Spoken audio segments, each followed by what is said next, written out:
బాధపడుతున్నారు. గతంలో జరిగింది అన్యాయం అంటే గతంలో పాలించిన వాళ్ళు బాధపడుతున్నారు. ఇంకెవరిని అనగలుగుతాం అధ్యక్ష? 10 ఏళ్ళు పాలించిన వాళ్ళు అన్యాయం చేసిన దాని గురించి అనగలుగుతాం. 15 నెలలుగా చేస్తానన్నటువంటి పనులు చేయక ప్రజలకు ఇబ్బంది పెడుతున్నటువంటి వీళ్ళని అనాల్సి వస్తుంది. ఈ ఇద్దరి తప్ప మిగతా వాళ్ళని ఎవరినంటాం అధ్యక్ష? ఇది వాస్తవాలు, జరిగినటువంటి అన్యాయం కదా, జరుగుతున్నటువంటి అన్యాయం కదా. అన్యాయం మీద మాట్లాడేటప్పుడు, మాకు జరిగినటువంటి అన్యాయం గురించి చెప్పేటప్పుడు గతంలో పాలించిన వాళ్ళ మీద ఈరోజు పరిపాలన కొనసాగిస్తున్నటువంటి పార్టీలని అనుకుంటే మిగతా వాళ్ళని ఎవరంటాం అధ్యక్ష? అధ్యక్ష, మా దళితులంటే ఎంత ప్రేమ ఈ పార్టీల కంటే.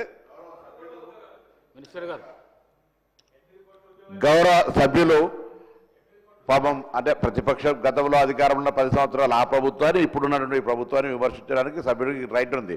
అదే సందర్భంలో నిజమైనటువంటి ఆవేదన వ్యక్తం చేయదలుచుకుంటే 11-12 సంవత్సరాలుగా కేంద్రం నుంచి ఈ రాష్ట్రానికి ఏ విధంగా అన్యాయం జరుగుతుంది, ఏ విధంగా తెలంగాణకు వీరు వివక్ష చూపెడుతున్నారో కూడా చెప్తే బాగుంటుంది.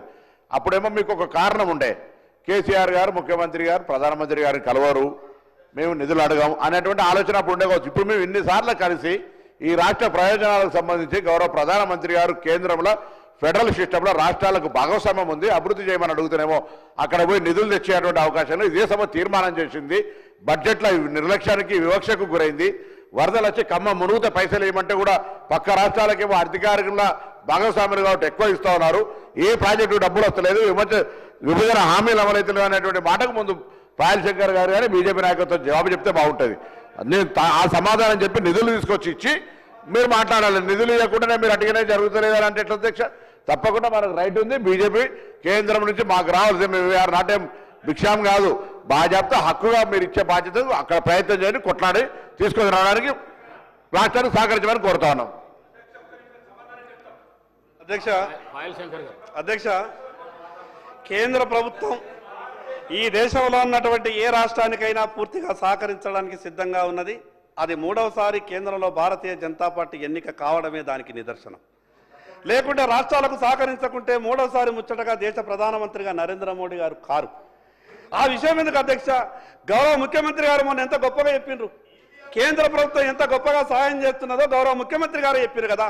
అంతకన్నా గొప్ప విషయం ఇంకోటి చెప్తా అధ్యక్ష. నేను స్వయానా ప్రత్యక్ష సాక్షి. నా ఆదిలాబాద్కు ముఖ్యమంత్రి గారు అయినటువంటి కొత్తలో ప్రధానమంత్రి గారిని నా ఆదిలాబాద్కు ఆహ్వానించిన అధ్యక్ష. ఆ రోజు ఆదిలాబాద్కు ప్రధానమంత్రి గారు వచ్చిండ్రు. ఆ సభ బ్యాక్ సైడ్ నేను, ప్రధానమంత్రి గారు, గౌరవ ముఖ్యమంత్రి గారు ముగ్గురమే ఉన్నాం. గౌరవ ప్రధానమంత్రి గారు మనస్ఫూర్తిగా మాట్లాడిండ్రు, అచ్చా కామ్ కరో హమ్ హర్ తరీకే సే సాథ్ దేంగే అని. అంతకన్నా నేను స్వయానా నా చెవులతో నా అధ్యక్ష ఆ మాటలు, ఆ అవకాశం నాకు వచ్చింది. నరేంద్ర మోడీ గారు ఎంత సాయం చేస్తున్నారో గౌరవ ముఖ్యమంత్రి గారే చెప్పిండ్రు. మీకు ఆ విషయమే అయితే 11 లక్షల కోట్ల రూపాయలు 11 సంవత్సరాలలో భారతదేశ ప్రభుత్వం ఈ తెలంగాణ రాష్ట్రానికి ఇచ్చిందని గౌరవ కిషన్ రెడ్డి గారు పుస్తకాల రూపంలో చెప్పారు. మీరు కేంద్ర ప్రభుత్వం ఎంత గొప్పగా సహాయం చేసిందో చర్చ చేయాలంటే ప్రత్యేకంగా సభని సమావేశపరచండి, పద్ధతులతో సహా చెప్తాం. ఈ రోజు కూడా తెలంగాణ రాష్ట్రంలో కేంద్ర ప్రభుత్వం ఇచ్చిన నిధులతో ఏవేవి పథకాలు నడుస్తున్నాయో మొత్తం కూడా చర్చిద్దాం. అధ్యక్ష బాధ అనిపిస్తుంది. అధ్యక్ష బాధ అనిపిస్తుంది. దళితులంటే ఉప ఎన్నికలు వస్తే మా మీద ప్రేమ ఎట్లా చూపించిండ్రంటే నా రాష్ట్రంలో ఉన్నటువంటి నా దళిత జాతి అంతా కూడా సంతోషపడ్డారు. మేము కోరుకున్నాం కూడా ప్రతి ఉప ఎన్నిక వస్తే ఇట్లనే పథకాలు వస్తాయేమో, ఉప ఎన్నికలతోనే మంచి జరుగుతుందేమో అనుకున్నాం. పోయినసారి ఈ రాష్ట్రంలో ఒక ఉప ఎన్నిక వచ్చింది అధ్యక్ష. దళిత బంధు అనే పథకం తీసుకొచ్చారు. ఈ రాష్ట్రంలో ఉన్నటువంటి నా దళితులంతా కూడా సంతోషపడ్డారు. రాష్ట్రంలో ఉన్నటువంటి అందరికీ దళిత బంధు వస్తుందేమో, ఈ దళిత బంధు ద్వారా మా కుటుంబాలన్నీ కూడా బాగుపడతాయేమో, ఇంటికి 10 లక్షల రూపాయలంటే ఇంకేం కావాలో మేము బాగుపడతామని అనుకున్నారు అధ్యక్ష. ఏం జరిగింది అధ్యక్ష? ఉప ఎన్నిక జరిగిపోయింది, ఫలితాలు అనుకూలంగా రాలేదు, ఆ పథకం మరుగున పడ్డది. అధ్యక్ష, అంటే కేవలం ఉప ఎన్నిక జరిగినప్పుడు మాత్రమే దళితుల సంక్షేమం గురించి మీరు ఆలోచిస్తారా? మిగతా సమయాలలో దళితుల సంక్షేమం గురించి ఆలోచించరా? ఈరోజు బాధ అనిపిస్తున్న అధ్యక్ష, తెలంగాణ రాష్ట్రం రాకముందు ఎస్సీ కార్పొరేషన్లు అక్కడ ఉన్నటువంటి బడ్జెట్తో కలకలలాడుతుండే అధ్యక్ష. ఎస్సీ కార్పొరేషన్కు ఏ దళిత యువకుడు దరఖాస్తు పట్టుకుని పోయినా 1-2 లక్షల రూపాయల సాయం దొరుకుతుండే, డిఆర్డిఏ ద్వారా సబ్సిడీ వస్తుండే. ఏం పాపం చేసుకున్నాం? తెలంగాణ రాష్ట్రం వచ్చిన తర్వాత 9 సంవత్సరాల నుండి ఎస్సీ కార్పొరేషన్లు మూతబడ్డాయి. ఎవరి పాపం అధ్యక్ష ఇది? తెలంగాణ రాష్ట్రం వచ్చిన తర్వాత ఆంధ్రప్రదేశ్ రాష్ట్రం ఉన్న దానికన్నా ఎక్కువ నిధులు రావాలి. కానీ ఈరోజు తెలంగాణ రాష్ట్రం వచ్చిన తర్వాత ఎస్సీ కార్పొరేషన్ మూతబడితే దళితులకు ఏ రకంగా న్యాయం జరుగుతుంది? ఒక్కసారి ప్రభుత్వంలో ఉన్నటువంటి పెద్దలు ఆలోచించాలని మీ ద్వారా విజ్ఞప్తి చేస్తున్నాను అధ్యక్ష. టిఎస్ ప్రైడ్లో నా దళిత సోదరులు కొందరు చాలామంది లోన్లు తీసుకున్నారు.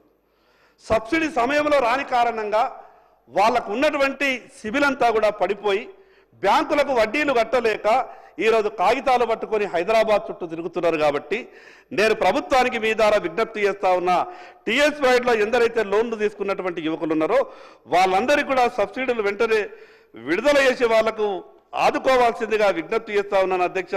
ఇక నేను మిగతా విషయాల జోలికి పోదలుచుకోలేదు.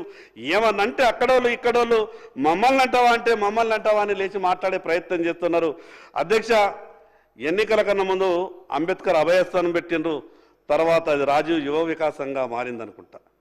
నేనేమంటానంటే మీరు పేర్లు మార్చిండ్రో ఎట్లా చేస్తున్నారో కానీ ఆ అంబేద్కర్ అభయాస్తం పేరు మీద మీరు ఇచ్చినటువంటి హామీలు ఏవైతే ఉన్నాయో ఒక్కసారి మీ మేనిఫెస్టో చూసుకొని ఒకసారి ఈ యువ వికాసంలో అది వేరుగా కొనసాగిస్తారా, యువ వికాసంలో దాన్ని కలుపుతారా అనేది నాకు కొంత క్లారిటీ లేదు. కాబట్టి ప్రభుత్వం రిప్లైలో దాని మీద సమాధానం చెప్పాల్సిందిగా మీ ద్వారా విజ్ఞప్తి చేస్తున్నా. ఇంకా ఒక విషయం చెప్తున్నా అధ్యక్ష, 10 నిమిషాలు అధ్యక్ష. ఎస్సీలకు కానీ ఎస్టీలకు కానీ నిధులు కేటాయించారు.